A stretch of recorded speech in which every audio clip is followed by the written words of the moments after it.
So we are basically finishing up exponential and logarithmic equations this week, or functions, and then doing systems of equations. And so I'm going to talk about solving exponential and logarithmic equations.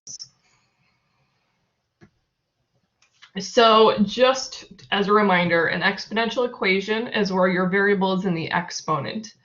And in order to solve those types of equations, we have two techniques. We either use the one-to-one property, which we use if the base, what's under the exponent, is the same on both sides. You can use that property that allows you to say that then x equals y.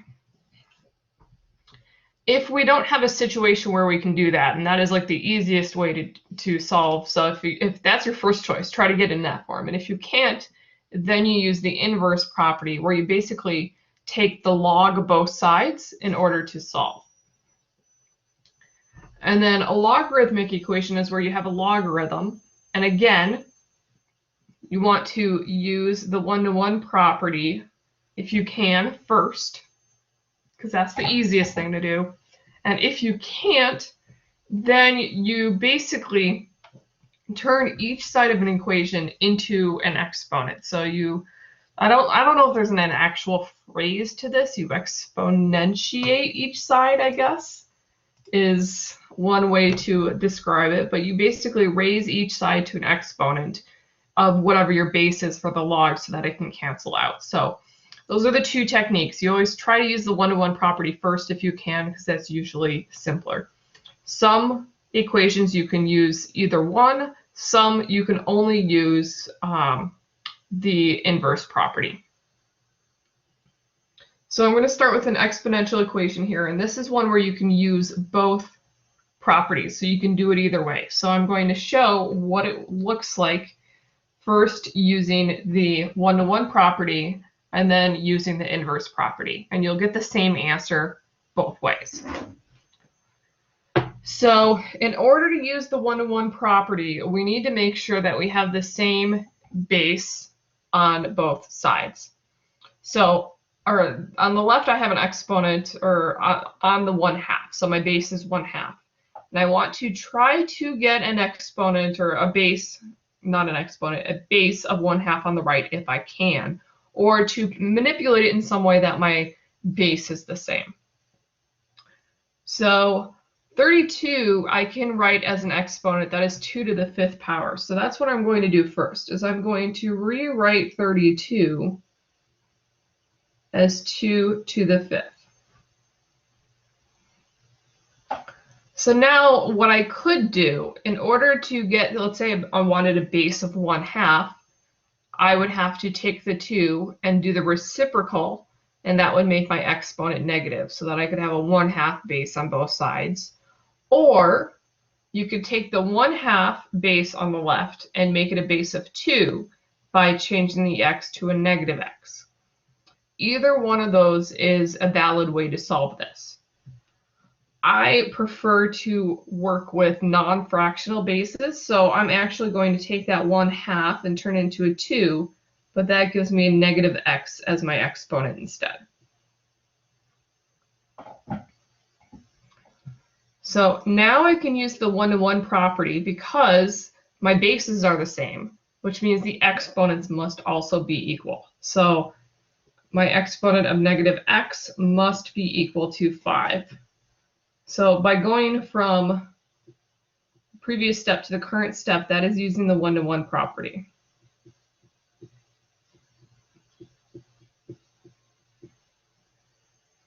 If the bases are the same, then the exponents are the same.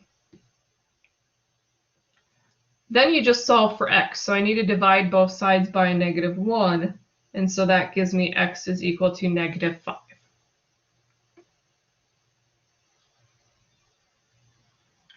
So that's using the one-to-one property. It's not too bad. It just involves a little thinking because you have to manipulate your equation, because you had to turn the 32 into 2 to the 5th, and then we took the reciprocal of one of the bases so we can get the bases to match. So it does involve some thinking to try to figure out, it's like a little puzzle. You're like, how do I make this work? How do I make this fit? So you have to kind of think about, what do you know? What can I do? Now, on the other hand, using the inverse property, there's not actually as much thinking involved there in order to use the inverse property. So some people just prefer to do that right away, because you don't have to solve a puzzle like you would for the one-to-one property. So the way that the inverse property works is that in order to use it, you want to sort of cancel out the base, so to speak. So we have a base of 1/2. And if we can, we want to, maybe we could take we can take a base 2 of 1/2. And we would have to do that on both, or base of 1/2, a log base 1/2, in order to cancel out that 1/2 exponent. So by using the inverse property, what you would do is you would take the log with the base of whatever your base is for the exponent part, and you're doing that on both sides.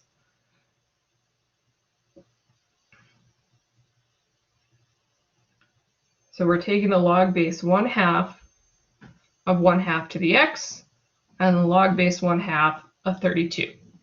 And I chose 1/2 because that's the base under the x. So our inverse property says that these basically cancel out and you're left with x. So using the inverse property,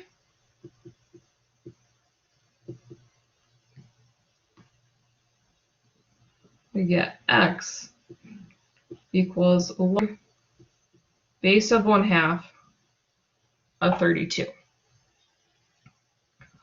Now you need to evaluate log base of 1/2 of 32. And your calculator doesn't do bases other than e for natural log or 10 for a regular log. So this is something else.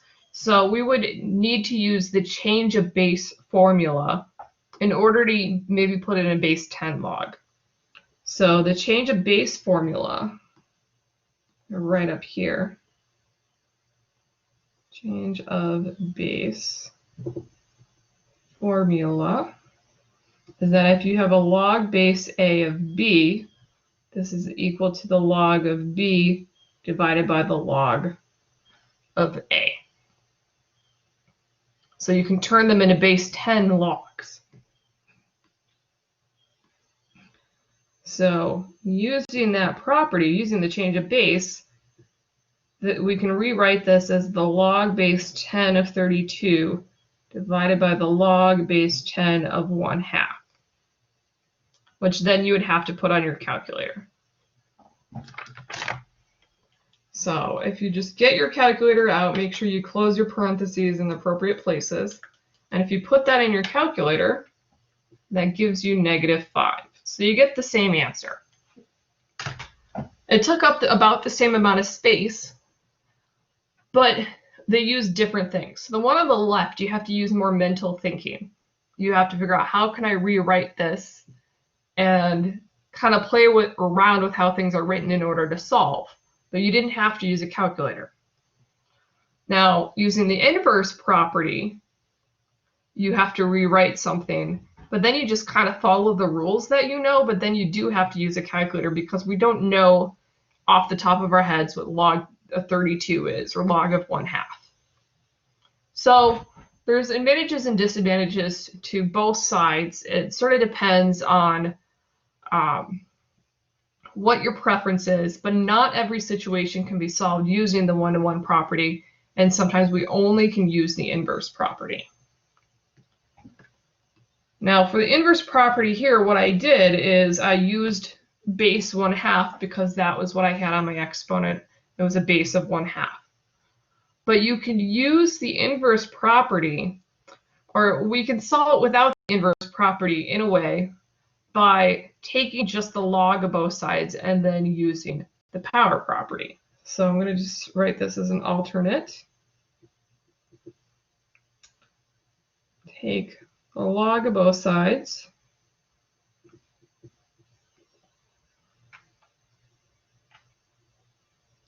then use the power property. Oh, and that's the power property of logarithms specifically. And that will get us to the same point that the change of base formula went to. And I'm going to show how to do this in another example. But for now, I'm just going to focus on using the one-to-one property and then the inverse property so that you can see how it works. Are there any questions?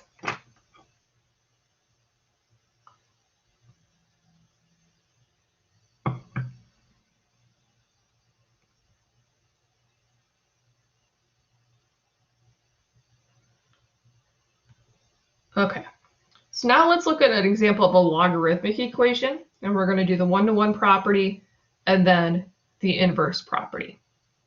Logarithmic equations tend to be harder to use the one-to-one property with because it does involve some thinking, and you have to really understand what a logarithm means in order to do it. So we're going to use the one-to-one property first. And so that one-to-one property means I need to have the log of something on both sides. So that means I already have a log on the left. I need to somehow rewrite 5 as the log of something. So we have a log of base 10. When you take a log of something base 10, that gives you the exponent. So 5 is the result of an exponent of something that's on a power of 10.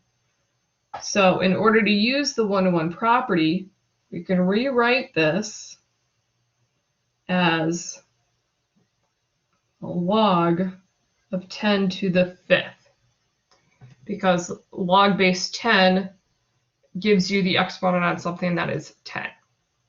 So that 5 is the exponent on the 10. So I'm rewriting it, basically taking what a log means and what it gives me. It gives the exponent, and so I'm rewriting it backwards.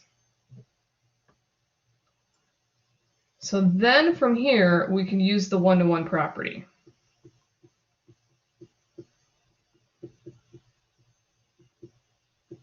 And that's where you set the insides equal to each other. So we have 2x minus 3 equals 10 to the 5th.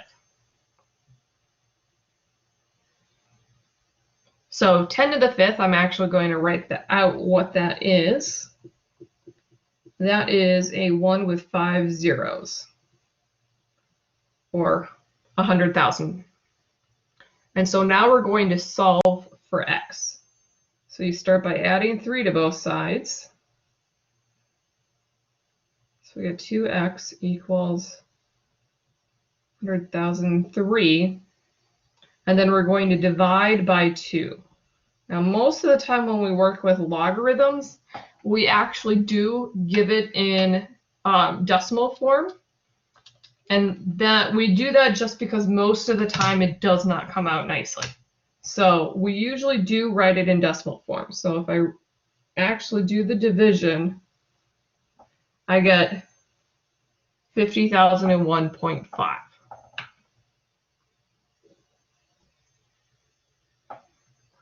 So to use the one-to-one property here, we had to do some kind of clever thinking of what that 5 means if it were a logarithm. And then once we figured that out, we were able to use the one-to-one property and solve for x. But it's that first step that's the most difficult.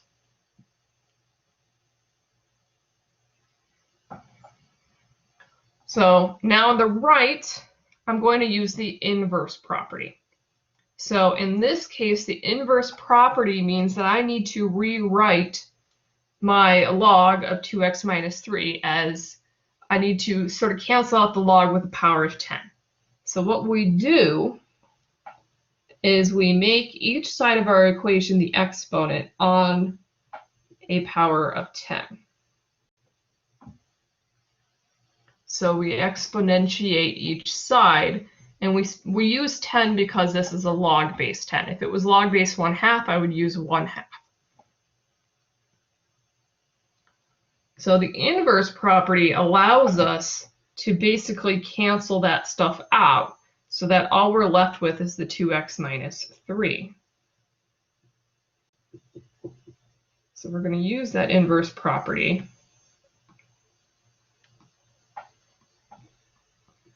And that gets us 2x minus 3 equals 10 to the 5th. And then once you're there, we're at the same point that we were with the one-to-one property and you solve for x. We get the same answer because we're at basically the same exact equation. So unlike the exponential version where the steps are actually very different, when you're using each one for logarithms, the steps are almost exactly the same aside from the first step, basically. And it's that first step that is easier to do using the inverse property than trying to rewrite something using the one-to-one property. And we can't always use the one-to-one property because if it was like well, we could actually because it's a log base 10. It's like you have to do some thinking to do the version on the left. Well, the version on the right, you just say, okay, I'm going to make everything an exponent on 10, and then these things can cancel out, and then I can solve for x. Are there any questions?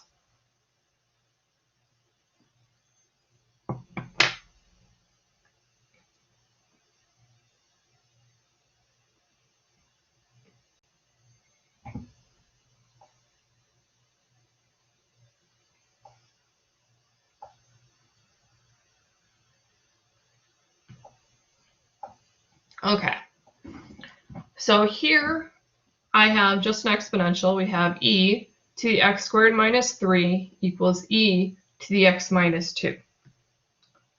So because we have two exponential expressions equal to each other and they have the same base of e, this tells you that you are going to want to use the one-to-one property because it's set up to use the one-to-one property.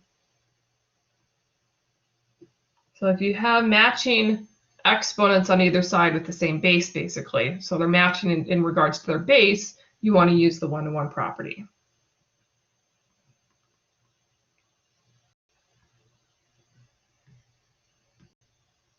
So since the bases are the same, that means that the exponents are the same. So x squared minus 3 is equal to x minus 2.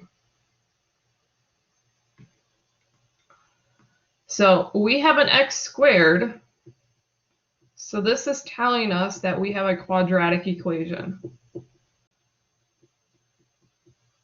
And so now you want to solve using quadratic equation techniques. And in order to do that, when you have an x squared and an x, you need to have one side equal to 0. So we need to have something equal to 0. So I like to have a positive x squared. So I'm going to move everything on the right to the left. So that means subtracting an x, and then that means adding a 2. So we got x squared minus x minus 1 equals 0. So I always first thing see if I can factor. This is not factorable, so we have to use the quadratic formula here. So just as a reminder to the quadratic formula, it's x equals negative b plus or minus the square root of b squared minus 4ac over 2a. So I need to plug in my numbers into there and then go through all of the math to find x. So I have x equals, so negative b is negative 1. That's the number in front of the x. Then I have plus or minus b squared, so that's negative 1 squared, minus 4 times a, so a is 1, and then c is also negative 1. And then over 2 times 1. So this gives me 1 plus or minus. Now inside the square root, as long as you put all of your parentheses in the right place, you can do that all in one step with your calculator. That gives us 5 inside the square root. We get a 1 plus 4, so we get square root of 5. And then we get 2. So we basically have 1/2 plus or minus 1/2 times the square root of 5. If you're dividing that out so that you split up your square root part from your real number part, basically. That square root, we want to keep it separate. So we have 2 values for x. X is 1/2 plus 1/2 times the square root of 5. And it's 1/2 minus 1/2 times the square root of 5. Because we solved using the quadratic formula, we're going to keep it in perfect form, or basically exact form here. We're not going to do any rounding. We tend to do the rounding and convert it to decimal whenever we have to take a log or a natural log. So since we didn't take any logs or natural logs here, we leave it in the form that is. Are there any questions?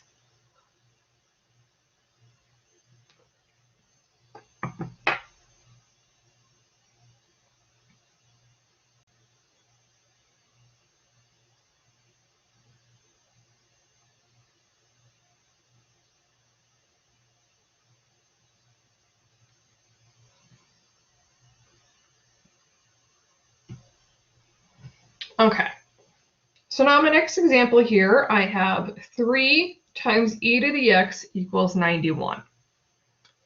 So if you have e as your base, just know that unless it's set up for you, like the previous example, you're never going to use the one-to-one property, because it's near impossible to take a whole number and write it as e to some power. It's just not going to happen.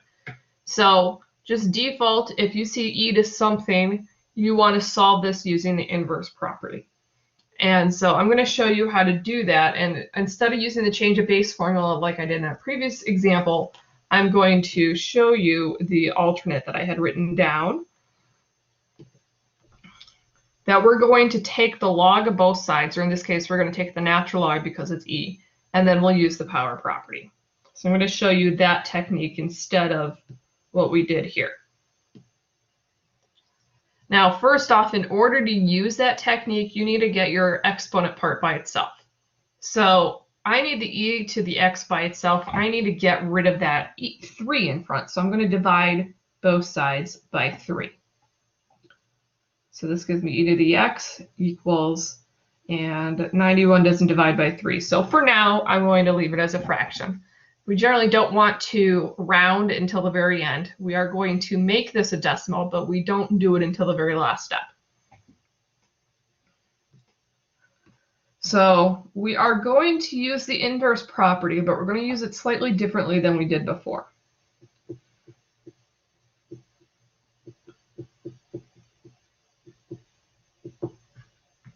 So in order to use the inverse property on something with an e, you want to take the natural log, because the natural log of e cancels out.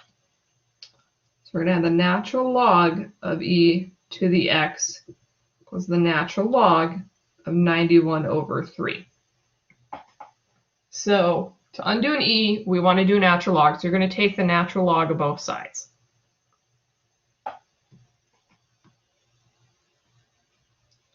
And that power property says that the exponent on the e can get written down in front.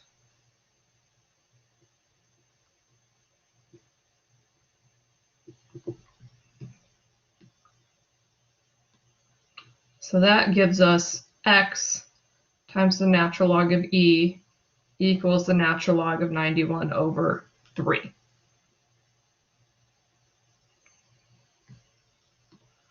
So the natural log of e is equal to 1. So this is just x times 1.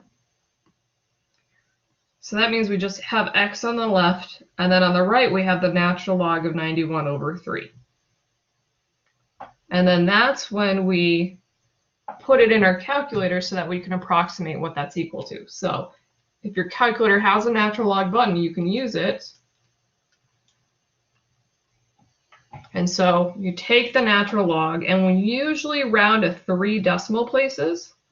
So first, I'm going to write down all of the decimals my calculator gives me.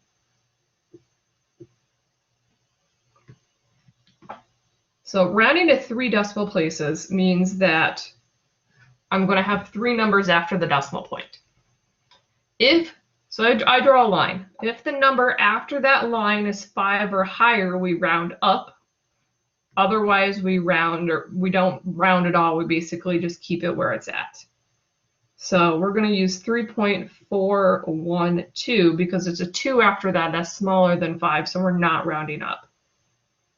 So we are going to approximate this as 3.412.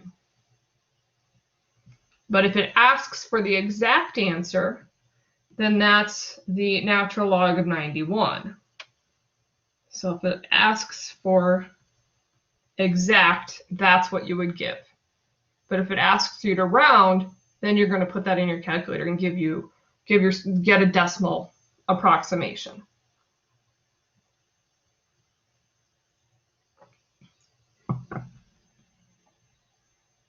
Are any questions?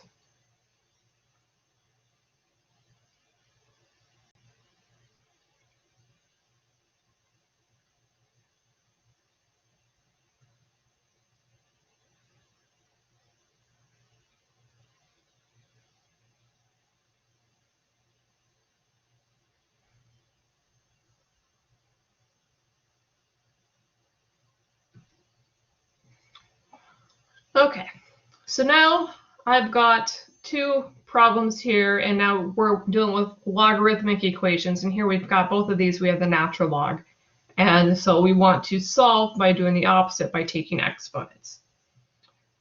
So we have 2.1 equals the natural log of 6x. So to solve something like this, and we're going to use the inverse property because it's really difficult to do the one-to-one property with these. We're going to use the inverse property. So you want to get the natural log part by itself. So on the example on the left, it's already by itself, which is great. So then you want to raise everything to an exponent. So a natural log has base e. So we want to write everything on base e. So it's going to be e to the 2.1 and e to the natural log of 6x. And we chose e because it's a natural log, and e and natural log are inverses.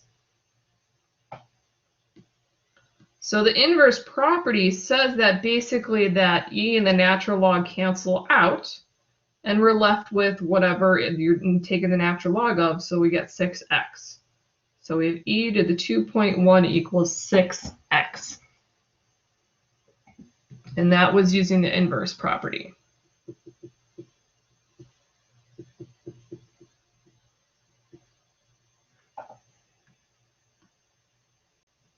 So now we're going to solve for x by dividing both sides by 6.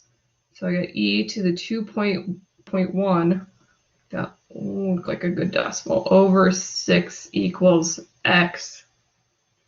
And then we approximate that by putting it into our calculator. So my calculator has an option to do e with an exponent.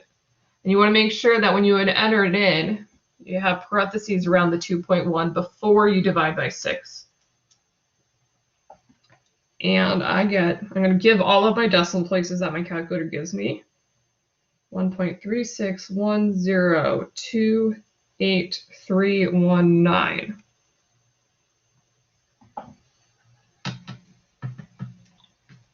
So we want to round to 3 decimal places. So I'm going to just draw a line there. And since it's a 0 after the line, that means we do not need to round up.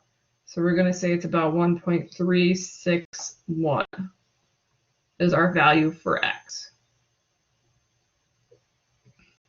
And if it asked for the exact value, that would be the form before we did the division.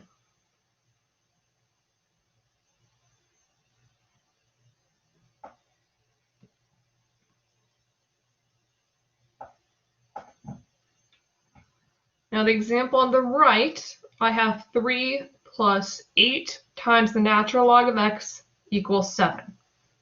So in order to use the inverse property, we want to get the natural log by itself. So first, I need to subtract the 3 from both sides so that I can get that natural log part by itself. So I'm going to have 8 times the natural log of x equals 4. Now I need to divide both sides by 8 so that I can get just the natural log. So divide everything by 8. 4 over 8 is 1/2. So I get the natural log of x is equal to 1/2.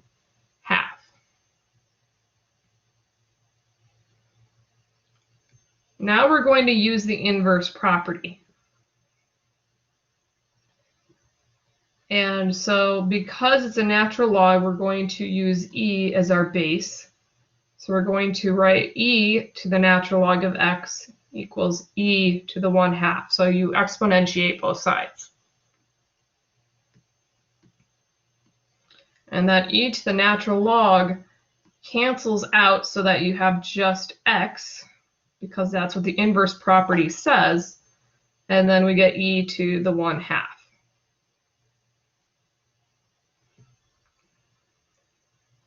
So e to the 1/2 is the exact answer.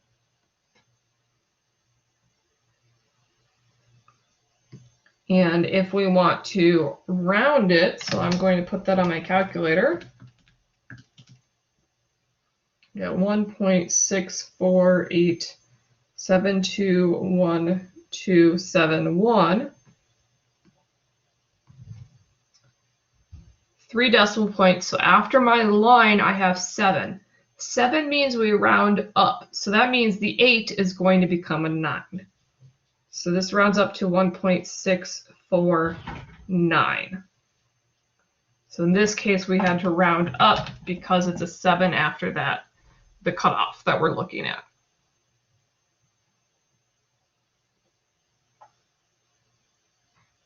Are there any questions?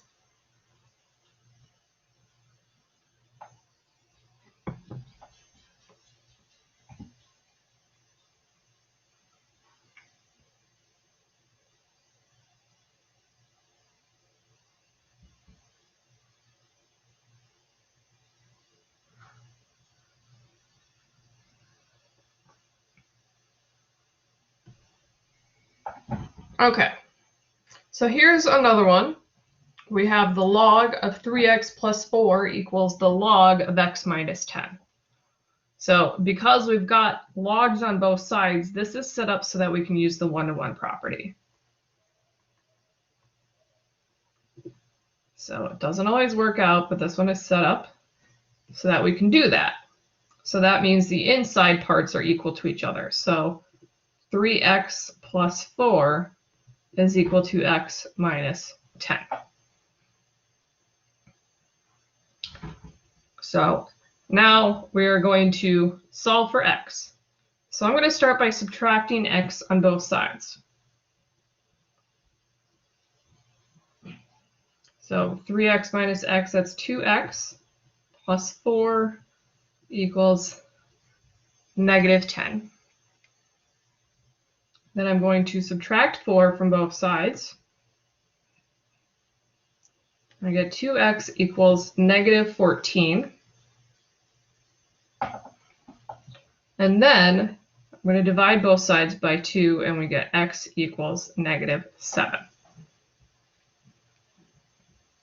So seems easy enough, but I bring this one up because you should always double check whenever you're doing with logs. So I didn't double check, let's see. We had natural logs here. I didn't double check these. And this is, so the reason why we want to double check is that whatever you're taking a log or a natural log of can't be negative. And I know that 6x, if x is a positive, I'm not going to get a negative. And then we didn't get x as a negative, so the natural log of x, those are okay, because you can't take the natural log or a log of a negative. The other cases where I ended up solving here, So we had 2x minus 3. Well, x was so big, it's 50,000 basically, that 2 times 50,000 minus 3, I knew that was going to be positive. Like that, there was no way that that was not going to work. But in this case, we should double check this because we want to make sure we don't get a negative inside our logs. And so you want to kind of think about this as the domain that we're thinking about here. So the inside of a log, natural log, etc., cannot be negative.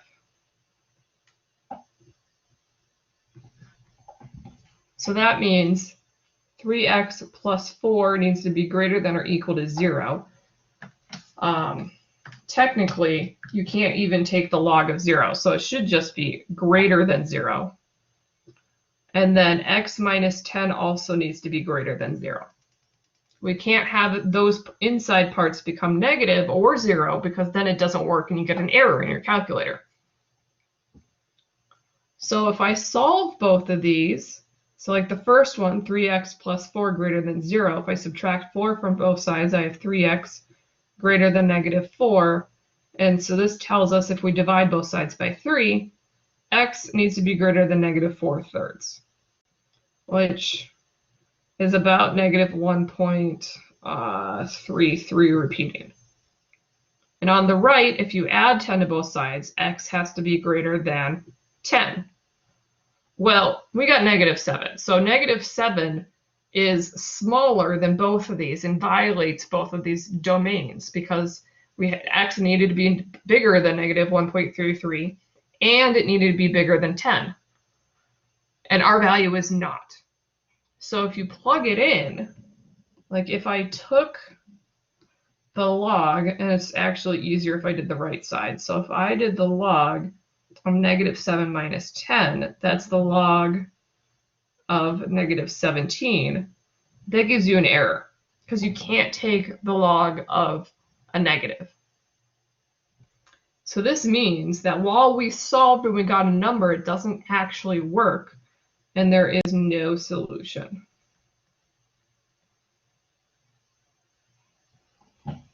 So you want to be careful because just because you can do the math and you can solve doesn't mean that your number actually works. If it doesn't work, that's what's called an extraneous solution. And we get those whenever we have to, basically with the log problems, and it's if you end up having to raise something to an exponent. And the one-to-one property is basically a shortcut to using the exponent of 10 on both sides. So whenever you're solving a log problem, just to be safe, always double check your domain and make sure that your numbers don't get a negative inside. With the exponential problems, when you're solving those, you don't have any problems. So it's just the logarithms that you have to be very careful with. Yes, Phil, go ahead. So if we come across something like this by saying no solution, is that the answer, the actual answer? That is the actual answer. Okay. Yeah, sometimes you can see it written with curly braces that are empty, or they might use the empty set symbol. But yeah, there is no solution because if you go to plug it back in, you get errors on your calculator, so you just can't do it. Okay.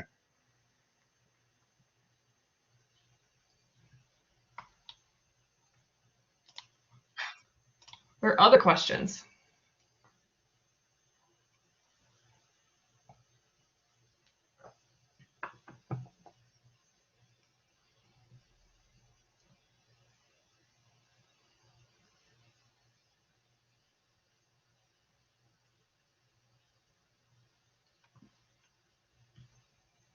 Okay. So I'm bringing you to the more, we're kind of getting more complicated as we go here. So we have e to the 2x minus 5e to the x plus 6.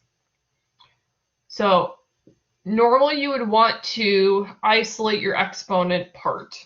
which would be e to the x, but we also have e to the 2x, and that's causing us a problem because we can't really, if I try to put e to the 2x by itself, then I have e to the x on the other side, and it gets messy. And if I try to get the e to the x on one side or whatever, I have e to the 2x on the other side. When you have something specifically like this, where we've got this e to the 2x and then e to the x, this is actually one of our quadratic in form types of problems that we worked on a few weeks ago. We were talking about things that were quadratic in form that didn't look quadratic, but were. This is quadratic in form.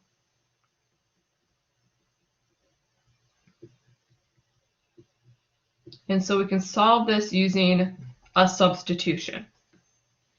And you do that substitution by letting u be the middle part. So u is e to the x. And then you find out what u squared is. So you square both sides. So e to the x squared, when you follow the rules of exponents, you multiply, and that gets you e to the 2x. So that's how we know this is quadratic in form, because we have e to the 2x, which is now u squared, and then e to the x, which is u. So we are solving u squared minus 5u plus 6 equals 0. So we're solving a quadratic equation here by doing this substitution. This quadratic factors, so we don't have to use the quadratic formula here. This factors to u minus 3 times u minus 2. So a negative 3 times a negative 2 is a positive 6, and negative 3 minus 2 is negative 5. So you set each factor equal to 0. So we have u minus 3 is equal to 0. U minus 2 is equal to 0. And when you solve, you get u equals 3 and u equals 2. Well, once we've got u, now we need to replace it back with our e to the x. So instead of u equals 3, we have e to the x is equal to 3. And instead of u equals 2, we have e to the x equals 2, because u is e to the x. So now we're solving exponential equations here. And to undo the e, you're going to take the natural log of both sides. So we're going to take the natural log of e to the x and the natural log of 3. And it's the same thing with the second equation. I'm going to take the natural log of both sides.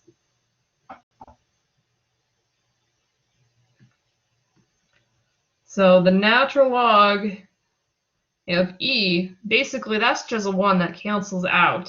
And so you're just left with that exponent. And that's because we're essentially, that power property would put the exponent in front. It's the same trick that we used. Which example was that one there? Right here. So basically, you could use the power property to put the exponent in front, and then the natural log of e is 1. So usually, if you have the natural log of e to the x, it's just x. Whatever the exponent is, that's what you get. So this leaves me, oops, trying to keep my colors consistent. We got x equals the natural log of 3, and x equals the natural log of 2. So those are the exact answers. And then if we want to approximate the answers, you just put those in your calculator. So x is about, I'm very careful about making sure I don't write equal because I am rounding here. 1.09861, and there's a whole bunch of more decimals there.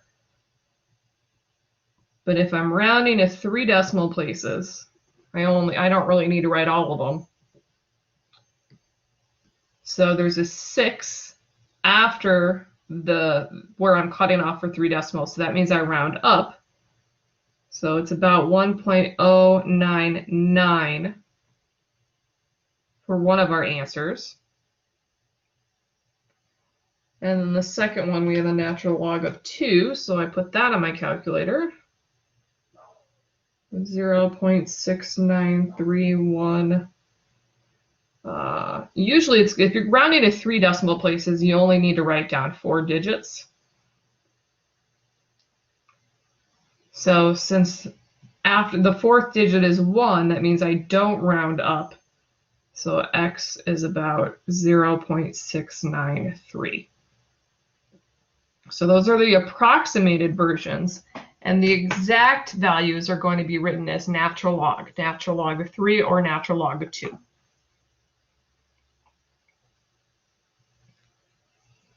Are there any questions?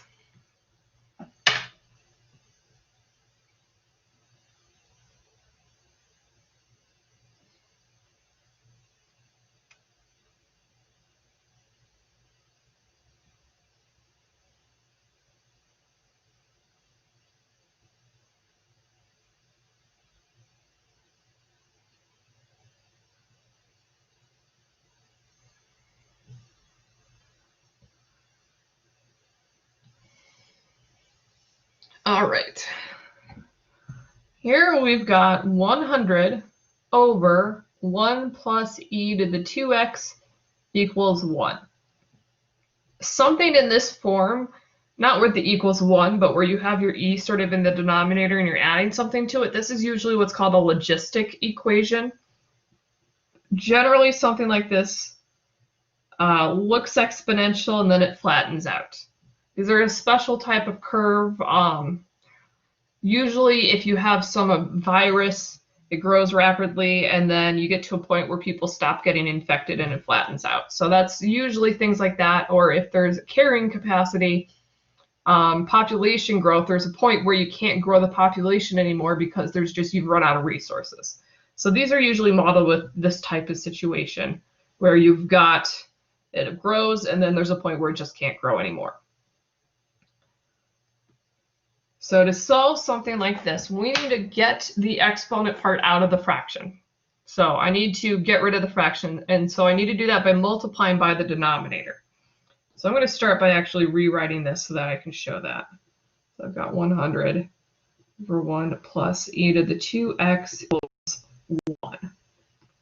So I want to multiply both sides by 1 plus e to the 2x so that I can cancel the denominator there.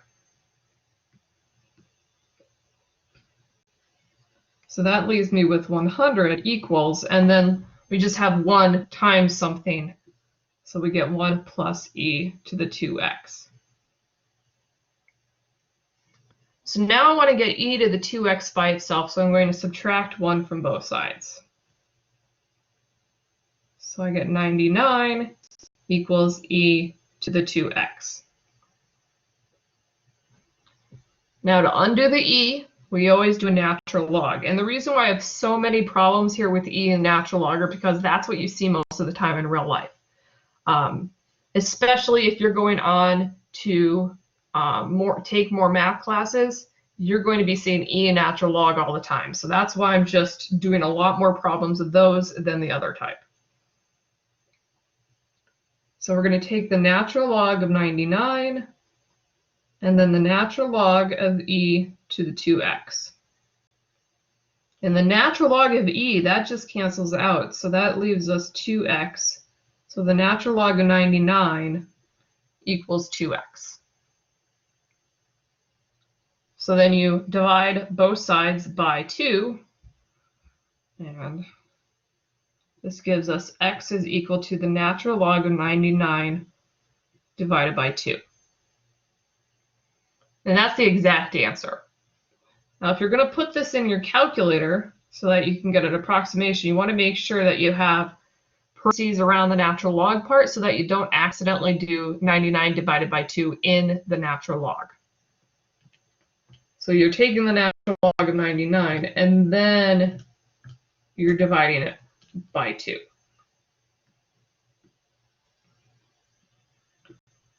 So this gives us about 2.297559925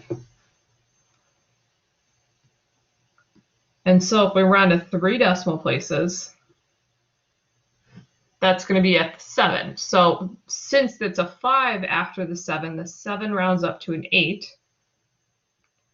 So we have x is about 2.298, or the natural log of 99 divided by 2.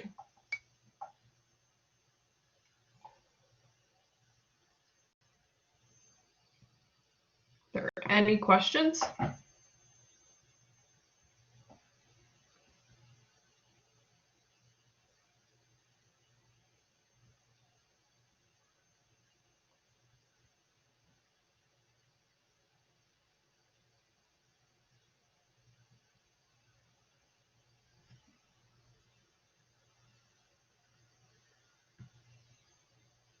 Okay.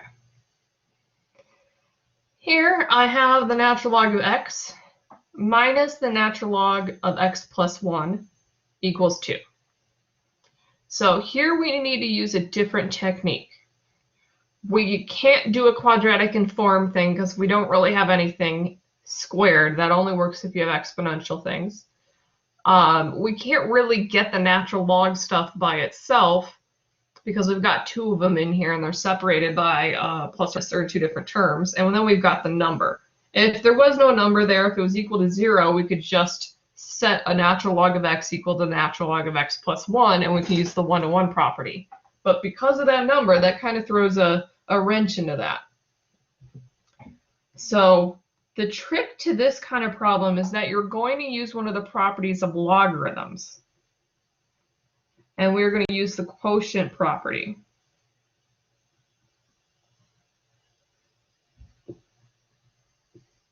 So the quotient property of logarithms is where if you have a log of something that's divided, it's equal to the log of the top minus the log of the bottom.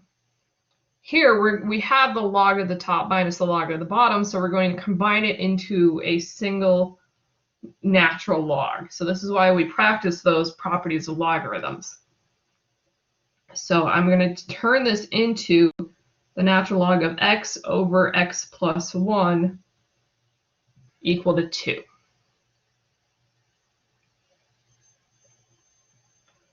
So now that we have the natural log as a single thing and it's isolated, now I'm going to exponentiate both sides. And I'm going to use e because that undoes the natural log. So I'm going to have e to the natural log of x over x plus 1 equals e to the 2. And e to the natural log cancels out, so we're just left with x over x plus 1 equals e to the 2.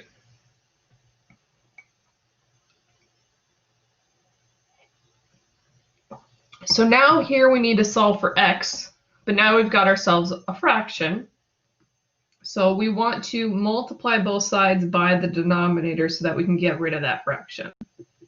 So I'm going to multiply both sides by x plus 1. And because I need to get the x's all on one side, I'm going to have to distribute through, oops, I forgot my 1. I have to distribute through on the right side. So on the left, I have x equals, then I have e to the second x plus e squared. So e squared x plus e squared, because I had to distribute through the parentheses because I need to make sure that I can get my x's by themselves. So I need to get the x's by itself by subtracting e squared x on both sides. That way I have the x's all on the same side. So I'm going to move up to here. So I get x minus e squared x equals e squared. I can't really combine the x minus e squared x because it's 1 minus e squared. That doesn't really mean anything. If we made e squared a decimal, you could simplify that, but we want to try to keep it exact and not round to the very end. So what I'm going to do instead is factor out an x. So if I factor out an x, that leaves me with 1 minus e squared equal to e squared. And from here, I can divide both sides by 1 minus e squared to give me x. So the technique that we're solving here is very similar to the technique you do when you're solving a literal equation, because think of the e squared as sort of another letter that you're working with. And so you can't simplify as much as you would normally, so you have to do these little tricks like factoring and distributing and stuff in order to get things the way you want. So I'm not going to bother putting this into decimal form because it's almost 7 already, but that is basically the trick there, is that sometimes you use a quotient property, then you end up having to move things around by multiplying and then factoring things back out so that you can get what you want by itself. Are there any questions?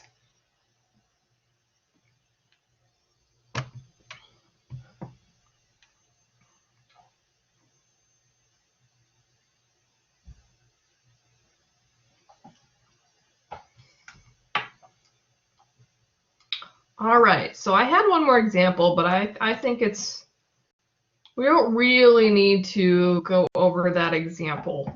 Oops, that was not what I meant to click on, but that's okay.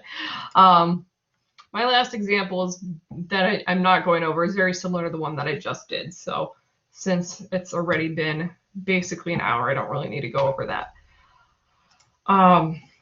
But I tried to show you guys all the there's different techniques and different tricks to different types of problems here. So I try to give you a wide variety so that way when you see some of these problems, you have some examples to look at that might be using some of the tricks. But most of the time, you're going to be getting the really simple ones where all you need to do is take like a log of both sides or take an exponent on both sides. And they're not as complicated as some of the latter ones that I did. So do you guys have any remaining questions for me?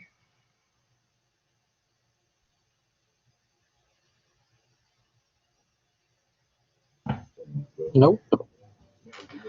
All right. Well, thank you guys so much. I'm so glad that there ended up being 4 of you guys. So that's great. We've only got a few days left before the class ends. I emailed everybody an email today with what's missing, where you're great at, so that you know. I did include a link to a spreadsheet so you can kind of mess around with the numbers to see, okay, if I get a grade on this, how does that affect my grade, that kind of thing. So if you're interested in that kind of thing, I would download the spreadsheet and do kind of a what if, like put in the scores that you have so far, and then in the things that you don't have scores for, that's where you can, put in some what if grades, like what if I got a perfect score in this, what would my grade do? And that gives you an idea of where you're going to end up. So hopefully that is helpful.